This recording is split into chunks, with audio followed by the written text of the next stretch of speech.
Welcome back. It's Sports Talk here on Atlantic Television Network. Mike is here. Thanks for having me this morning. Glad to be here. Let's get started. We'll start in boxing, where Nigerian boxers secured 2 gold medals and, of course, 1 bronze at the African Youth Games that took place in Luanda, Angola at the weekend, with gold medalists earning qualification tickets for the Youth Games in Dakar, Senegal. This is good news for Nigeria. At least we'll see Nigerians at the African Youth Games. Definitely a good one for Team Nigeria. It was an impressive outing, though some are still talking about the fact that there seems not to be synergy between the age range and, of course, the passport submitted by some, which I think they've sorted out that immediately. But then, beyond just winning medals in the youth games, it's about the target of the competition. What is the target? To ensure that we are able to raise athletes from the young age and groom them to a point where we can say, oh yeah, all right, they've gained that maturity to the senior level. But then if we begin to falsify age to win medals, then it doesn't really make sense. So for me, I think the primary motive is to, of course, harness talent from the grassroots. And I think if we can follow up and keep up with the age range, it's going to be a good one for us. So congratulations to Ayomide Mayowa, who won Nigeria's first gold medal with a victory over Algeria's Ben Salah Bontenea via a split decision in the 48 kg final, while Ajibomo Farouk claimed the second goal after gaining a walkover against Befonda Mambela of the Democratic Republic of Congo, who was overweight before their 50 kg final. Joshua Solomon earned bronze after losing his 70 kg semi-final bout to Angola's Wisdom Pedro by a split decision. The gold medal victories have secured Nigeria, of course, like we did mention, to automatic tickets to represent the country at the Youth Games schedule to start sometime in October to November 2026 in Dakar, Senegal. Meanwhile, still looking at some sporting stories. Let's this time in boxing.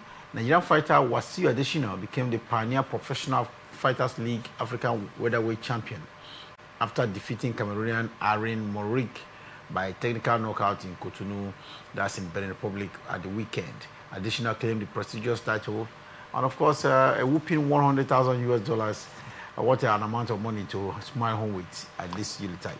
Yeah, I think it was a great one. Not just the victory, but then the financial incentive that came with that particular $100,000. I think it's a big money for Wasiu, and I think it's a great one. Beyond Wasiu's exploit, I think we had other 4 Nigerians as well who also took part in that competition. And out of that 4 Nigerian boxers, 3 came out victorious, which is to tell us that there's a massive growth in terms of boxing right here in the country, and even beyond. We can do better. Who says we cannot do it? If proper attention is being paid to this one, I think Nigerian boxing has a very great future ahead. Well, we say congratulations there, and of course hope we continue to develop more in boxing. Talking about world boxing, British Nigerian boxer Anthony Joshua has pocketed as much as $92 million US. That's aftermath of knocking out Jake Paul at the weekend as well. Out there in Miami, United States of America, we saw Anthony Joshua pummel Jake Paul to submission in the 6th round. It looks like it wasn't going to happen early because the first 4 rounds was topsy-turvy, but then we saw the 5th round, Anthony Joshua sending Jake Paul to the canvas as many as 4 times, and overall, in the 6th round, he completed the job with a technical knockout. A lot of people are expected that this could have happened much earlier and not in the 6th round. Yeah, it doesn't matter how it came. What matters is that he was able to gain a victory against Jake Paul. Jake Paul on his own, I think he was able to hold on more than so many expected. In the 8th round ban, he held on to up to 6th round. I think he showed some sort of resilience, but then that wasn't good enough for Anthony Joshua, who is coming back after 15 months layoff after that devastating loss to Daniel Dubois in the IBF belt. So I think it was a great one for Anthony Joshua. It was a clinical knockout. I tell you, that right hook at the 6th round was so devastating that Jake Paul, in fact, confessed that his jaw was shifted. Shortly after that fight, he went to the hospital. So a great one for Anthony Joshua, and he has called out Gypsy King, talking about Tyson Fury shortly after that match, and that is the anticipation right now. If we are going to see yet another big bout between AJ and, of course, Tyson Fury. But then, great job for AJ. Great job for Anthony Joshua, the man who have been off for at least 15 months, and now he's come out with. A lot of people believe that Jake Paul is not the kind of opponent that he should be contending with. Like you said, he's gone out. Gypsy King, will he come out? No. But on the just say comedy side, it looks like he had actually, after that bout, asked for Tyson, Mike Tyson as well, to come to the ring and not make derogatory remarks about him outside of the ring. And a lot of people are saying that yes, another round of mega box could be in for Anthony Joshua if Mike Tyson accepts the call to return to the ring and to face him. I think that this is unnecessary. You should be looking at getting the likes of Deontay Wilder, who is available as well, who could shape him up for yet another world title in heavyweight boxing. Definitely, I think calling out a man who is 58 years old doesn't really make sense at this point in time.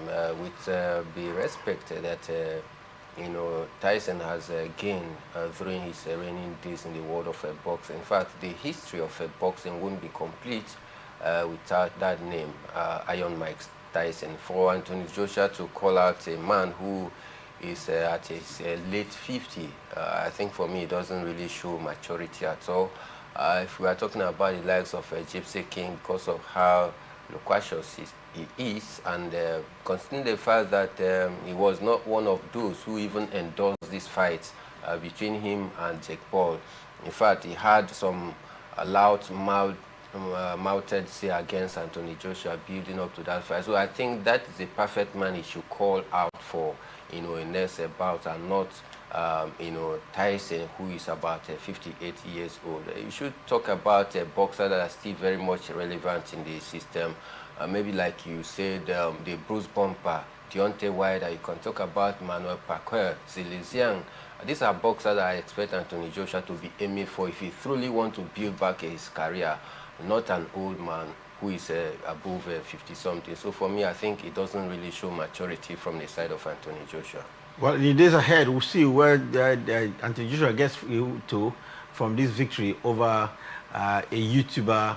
And for me, he's not the kind of opponent he should be contending with after staying away for some long time. If he really wants to get back to the world title, after all, he's 2 times heavyweight world title winner. He could make it a 3rd time, maybe before thinking of retiring from the sport of boxing. Meanwhile, Matthew Kuti and Shekurat Ayebolewa has claimed the titles they lost in 2024, and of course, this is a good news. We saw them in LI table tennis tournament held at the weekend in Lagos.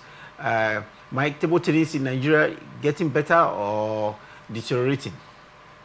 I think it's at a static point. Yeah, it's not getting better, neither is it deteriorating, and that is why I say that it's at a static point, because most of the already established name, they are, reducing in terms of their quality. The likes of what is it called?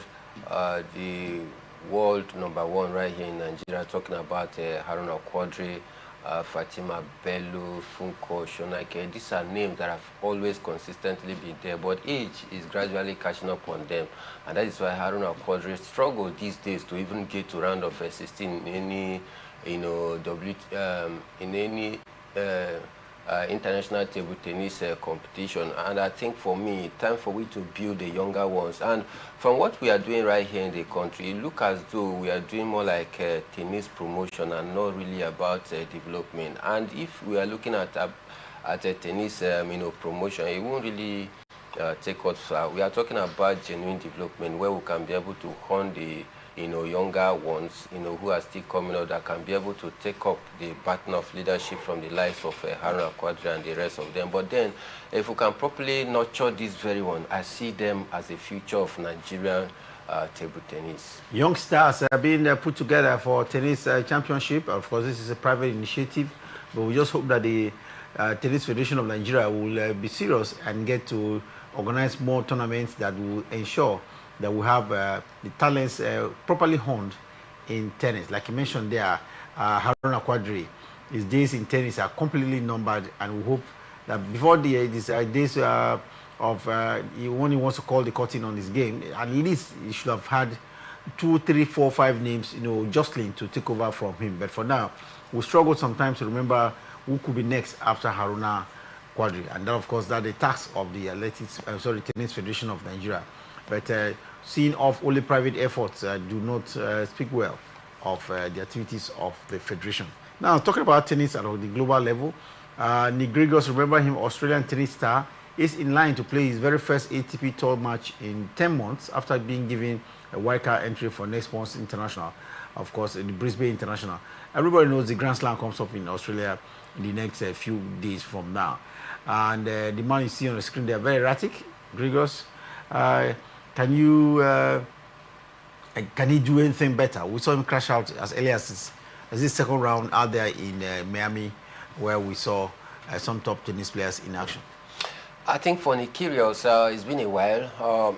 He just concluded the 2025 season. He just had about 5 appearances because of injury. Injury blighted his form so far this season, and that is why he did not make really any real impact. We know, Nick Kyrgios as one player who always loved to, talk tough. He loved to speak the truth and hugs the media every now and then. But then, injury has been his major challenge for the outgoing season, and that is why he was restricted to just 5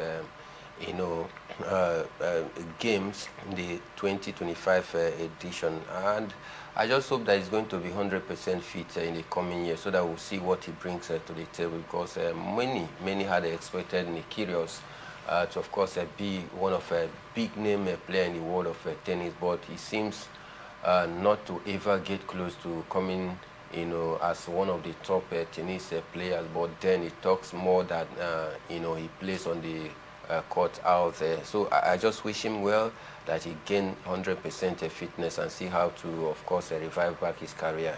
What? Sorry, Kyrgios was supposed to be in a mixed tennis tournament as well? Yeah, he was supposed to be there as well, but then I don't know, the organizers also, invited him for that. They had some talks, but then it never materialized. I think the reason for the collapse of him not attending that particular one is best known to him.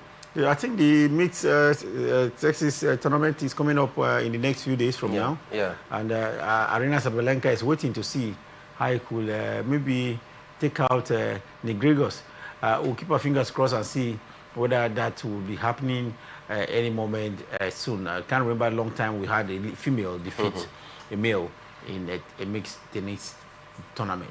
Let's wrap up this half of the show with the latest coming from basketball. In the early hours of this morning, we saw Brooklyn Nets continue to perform badly in Brooklyn. They lost.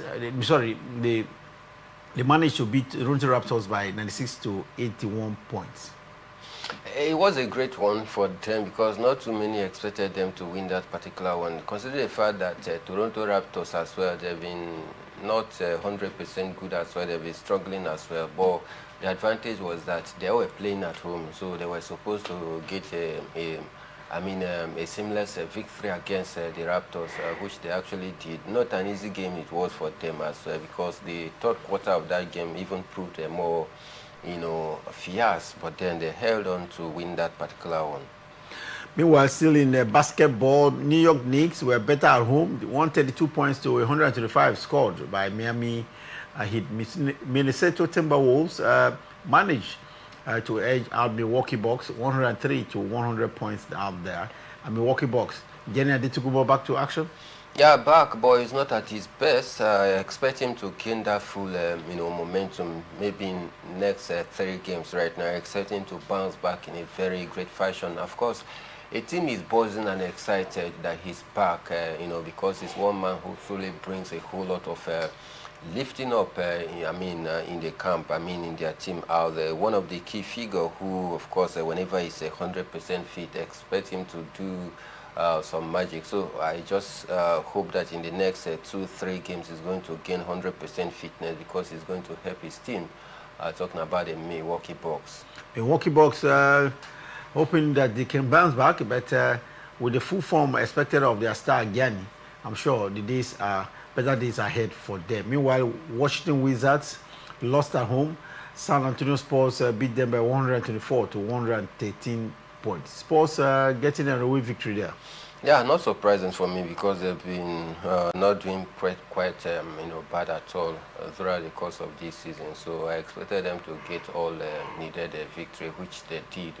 It's just that the point margin was one that so many are talking about. Some thought that they were supposed to gain large point margin in that victory, but it doesn't matter how it comes. What matters is that they went away from home to get a vital victory.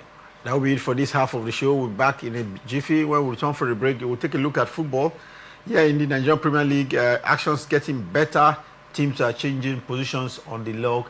And in Europe, it is getting even more interesting. Manchester United last night suffered yet another defeat. And across on the continent of Africa, the 35th edition of the African Cup of Nations has started in Morocco, and host nations were in jubilant mood after the first game.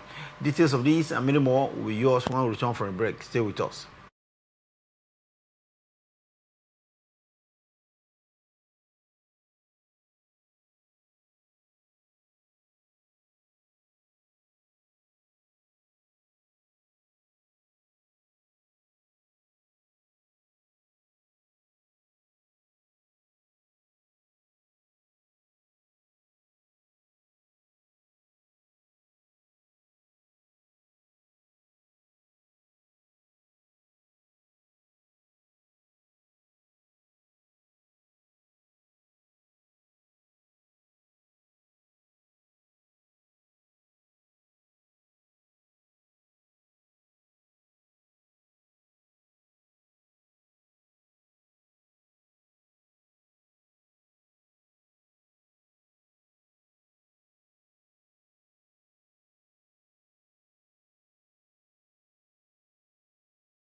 Welcome back. A sports talk here on Atlantic Television Network. In the past few minutes, we've been telling you this, or giving you the latest from the world of boxing, and of course basketball. Not forgetting athletics, where Nigeria made history of appearing, getting qualification ticket for the Youth Olympics coming up next year. 2 Nigerians definitely getting that courtesy of winning gold medal to qualify for the Youth Games.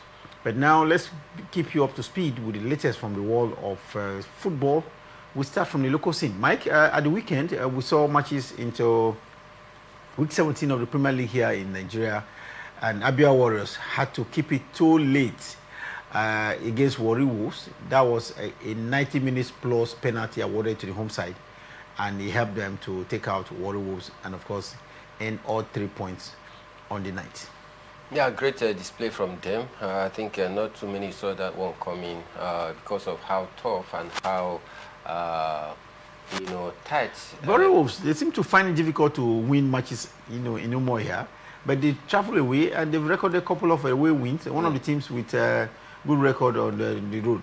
Yeah, it looks as though they don't even take pleasure at trying to win at home at all costs. But when they travel away from home, they seem to be a good traveler. Don't forget they were the only team that inflicted pains upon Rivers United earlier this season, where they came here and they beat Rivers United. Going back to their home, their next game after their victory against Rivers United, you also recall that they drew that game.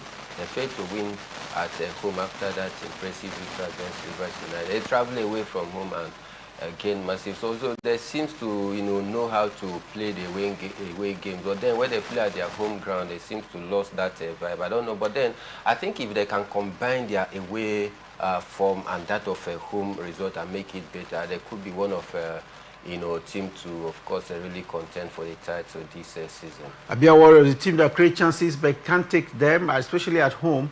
Managed it for 1-0 last night and gathered all 3 points at stake. Enugu Rangers beat Ikorodu City by 2-1. Rangers do well when they play at the Cathedral. Definitely, that is their fourth race. You expect them to, of course, get the needed victory. They seem to be gradually crawling back into a respectable place in the league. Don't forget how they struggled throughout the start of the first season. First stanza of the season, they struggle alongside the Enyimba, but then this time they seem to gradually getting back their rhythm. I just hope that they keep up with this fine form. One thing getting back their rhythm is Kwara United out there in Ilorin. They beat Bayelsa United by 2-0. Remo Stars continue to struggle in the Premier League here in Nigeria. Bede Insurance traveled to their home base and beating Remo Stars by 3-2. Any hope for Remo Stars from escaping relegation this season? I think there is hope for them because it's going to be a very disappointing one if after winning the league last year they go to relegation the next year.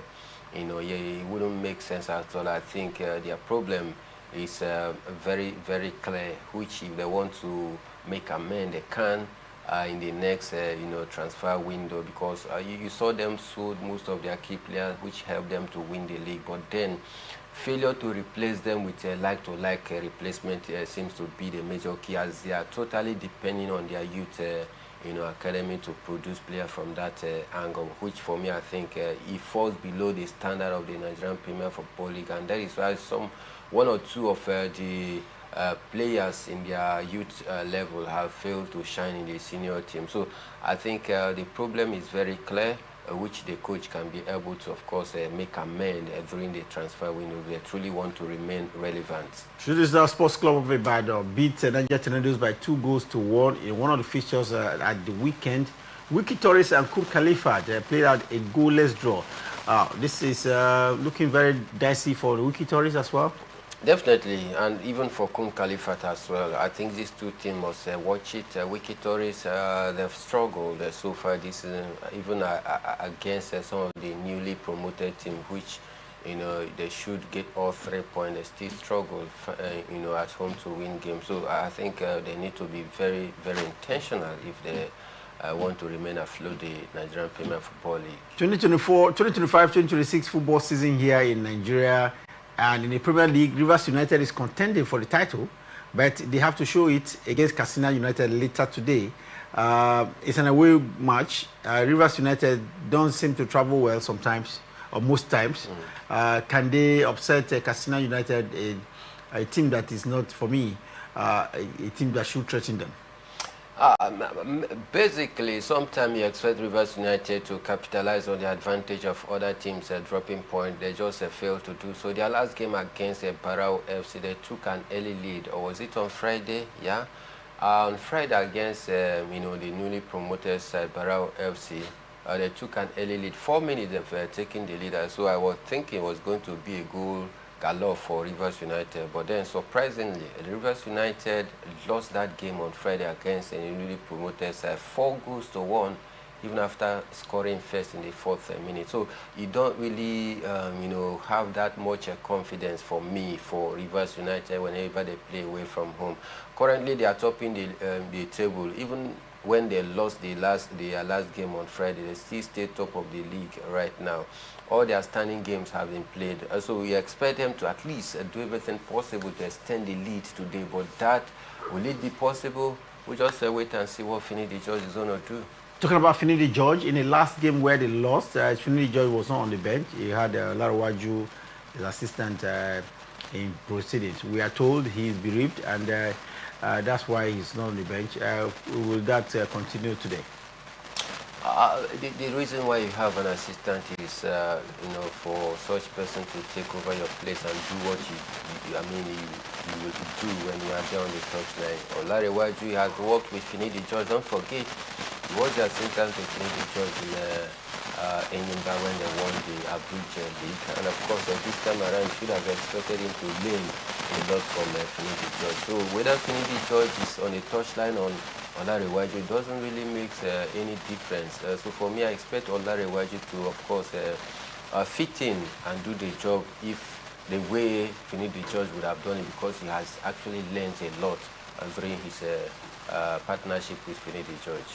Rivers United away to Katsina United in another fixture of the Premier League here in Nigeria. We'll get to the top leagues across Europe, especially the Premier League in England, the La Liga in Spain, and of course the German Bundesliga in a short while from now. But first, let's bring you up to speed with the latest happening from Morocco. Yes, after 37 years, Morocco is hosting their first ever African Cup of Nations fixture, and that in itself has attracted nearly 70,000 fans to the Abdullah Stadium in Morocco last night.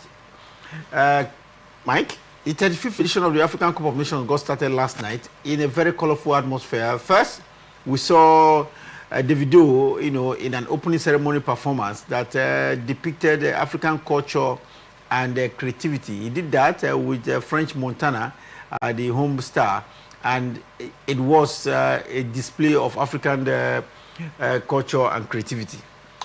Definitely, that was a fun packed and filled with display of African cultural heritage, which for me I think is key to market Africa to the global community. I think it is one that so many were excited yesterday because of the colorful. Again, infusing that up with some music legend and some great, hit makers right here in Africa, the likes of Davido, Montana, and the rest of the artists that came to grace the occasion. It was such a colorful and a very exciteful, opening ceremony where the culture of Morocco and that of Africa was shown to the global podium. I think for me, I was very, very happy yesterday. Taking a look at the way how everything actually panned out. Of course, I attracted a whole lot of dignitaries, which include the Prince of Morocco, then FIFA President Gianni Infantino, and of course a CAF headsman talking about the... Dr. Mosepe. All right. Mosepe, talking about Mosepe reminds me of his contribution so far in African football, especially with the latest about the African Cup of Nations tournament. He has increased the prize money now from $7 million to $10 million, and for me, that's a big incentive for the players that are on showcase, and of course the teams coming to the African Cup of Nations. And as if that is not enough, now African football have aligned with European football. We will now be playing the African Cup of Nations every 4 years after the next edition, which is coming up in 3 cities across Africa in 2027. I think this is good innovation for African football, increase in prize money for the tournament, and as well seeing that we align with European football. The players will now have a tournament to play within the 4 years, and that's the African Nations League. So it looks like we are actually a par now with Europe in football. Don't forget, we have more football playing nations than even Europe, in world football.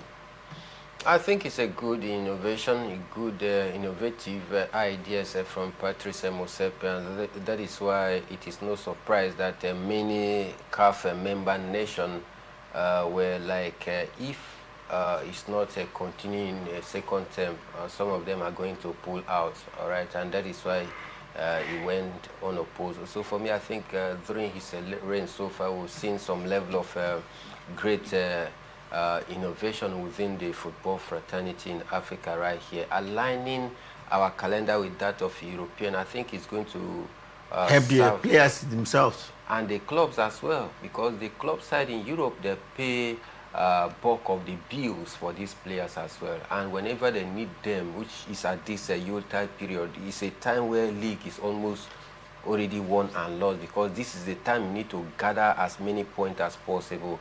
But you find it that teams get to lose key of their players during the AFCON, especially this period. So aligning it to the European calendar, I think the club side, they will benefit. The players as well are going to benefit from it. Then the price increase, I think for me, is another good innovation. Off the pitch, African football is growing with Motsepe as the leader of the teams, or do I say the countries involved in the African Cup of Nations. Like we mentioned earlier, there will now be a new tournament on a yearly basis, the African Nations League, and the African Cup of Nations will now come in every 4 years. Beyond that, there will be enough money to share in African football, because the prize money for the African Cup of Nations will now be $10 million and not 7, which we had at the last tournament. So I think there's some increase, I say, coming on every front in African football. But let's look at the African Cup of Nations ongoing in Morocco. After 37 years, we saw, return of African Nations Cup football to Morocco, where nearly 70,000 fans were inside that stadium in the opening fixture involving Morocco and the host nation, and the Comoros Island. Beyond that, Mike, 24 countries are there in Morocco, and we have seen, 6 cities will enjoy, the euphoria of the African Cup of Nations. But let's look at what happened in Rabat last night. It was interesting to see, Morocco struggle in the first 45 minutes. They even lost a penalty against Comoro Island, and it looked like it was going to be very difficult for the team. But they found a way to put themselves together before their fans, and scored 2 goals in regulation time to amass all 3 points on the night. And they was to the delight of not just the Moroccan fans that were inside of the stadium, but do you think it was a good representation for African football in the 35th edition of the Nations Cup? I think yes, if I may say that, because Morocco, one of the top teams right here in the country, in the continent rather, not just in the continent but globally, because they have also extended their global influence as well to 19 straight wins in a match right now, which is history made in the world of football globally. So we expect Morocco to be the favorites, for that counter. But then again, you need to also give kudos to Comoros, because not too many expected them to put up such resilience. They are ranked 108 in world football. All right, for them to have held Morocco, who played all their qualifying series without a single defeat, scoring about 27 goals and conceding just 2. That is to tell you the global influence that Morocco is building. 19 straight wins, all right, in the game of football right now. So many expected them to blow Comoros away, but then you saw how dogged Comoros fought, especially in the first half, to hold Morocco to barren draw. But then thank God for the Madrid player, Diaz, who opened the scoring. Talking about Diaz, he's the highest goal scorer in qualifying for this year's African Cup of Nations, and he started getting another, brace, or do I say, a set of goals for the team again. He scored their first goal. Do we expect more from this Real Madrid star?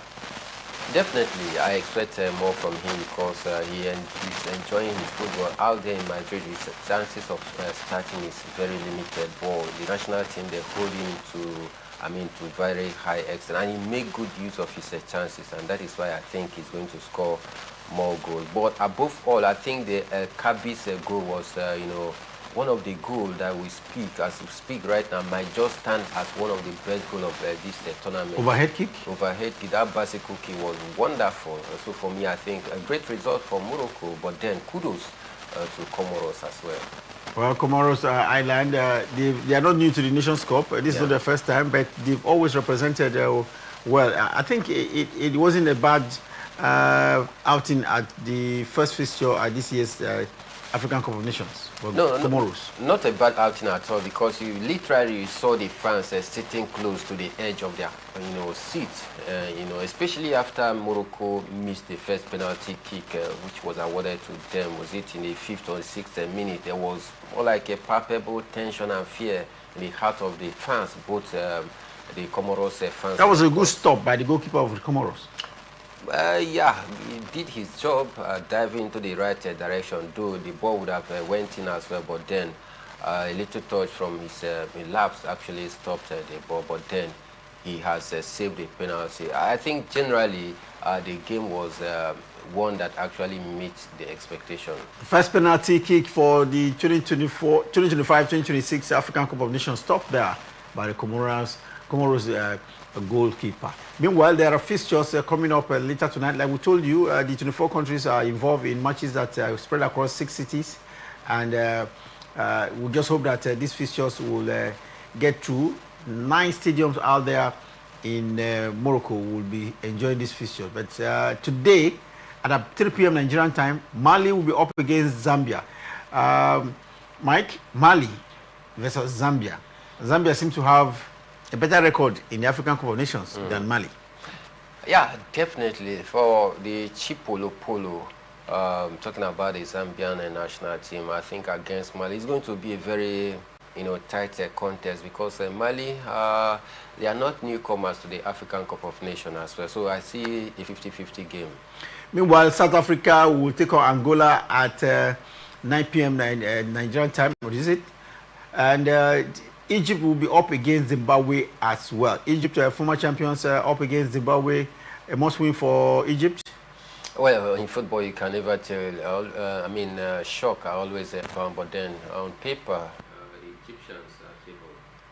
Well, let's enjoy the African Cup of Nations fixtures at 6 p.m. Nigerian time. We'll bring you some more insight on what to expect from the Nations Cup ongoing in Morocco.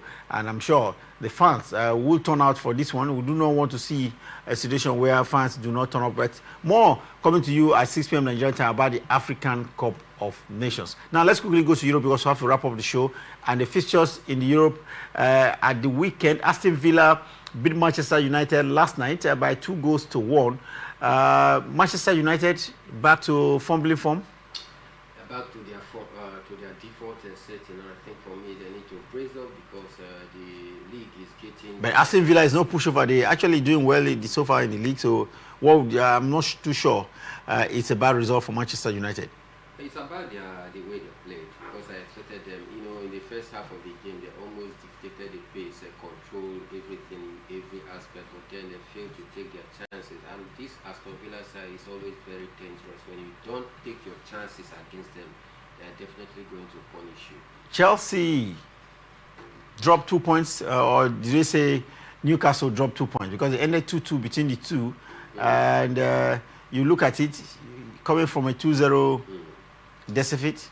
I think Newcastle for me dropped 2 points. 2 points because they took 2 goals cushion in the first half because of the German striker Walter Met, a new watches who replaced Alexander Isak, and he's been doing great for the side. Well, we're running out of time, I'm sure, but we'll have enough time to look at it. But Manchester City last night, the weekend as well, put more pressure on Arsenal, beating West Ham by 3-1.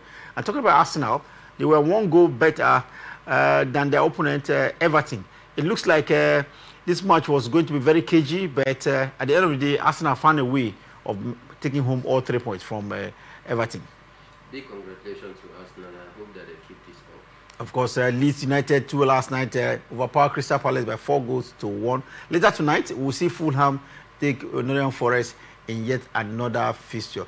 In the La Liga, it is 1 point difference between Real Madrid and Barcelona. Barcelona lead gingerly by 1 point because we saw Real Madrid last night, beat their opponent in what looks like a 2-goal lead advantage. And there was a record in that fixture.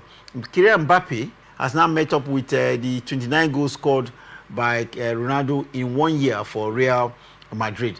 These two sharing the, do I say, affinity? Definitely. It was, of course, the mentor, of course, one that Kylian Mbappe looked up to as a footballer. So he's now equaled that record and he still wants to, in fact, he can even exceed that record. Definitely he will, because he's still playing in the league out there. Barcelona, like I told you, were 2 goals better at the weekend. Meanwhile, in the German Bundesliga, we saw what looks like a difficult one for Hedehing, because Bayern Munich came all the way to beat them by 4-0, and the Werder Bremen and Augsburg ended on the goalless.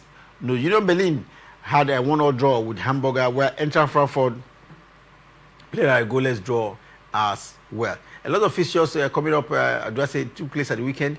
RB Leipzig beaten at home by Bayern Leverkusen in the German Bundesliga. A lot to give to you, but we've just run out of time, and I'm sure on our program Sport Extraordinary at 6 p.m. Nigerian time, we'll tell you what happened in the French League 1 and the other top leagues across Europe as well. Until then, remember, peace and unity are clearly pathways to progress. Always enjoy here on Atlantic Television Network.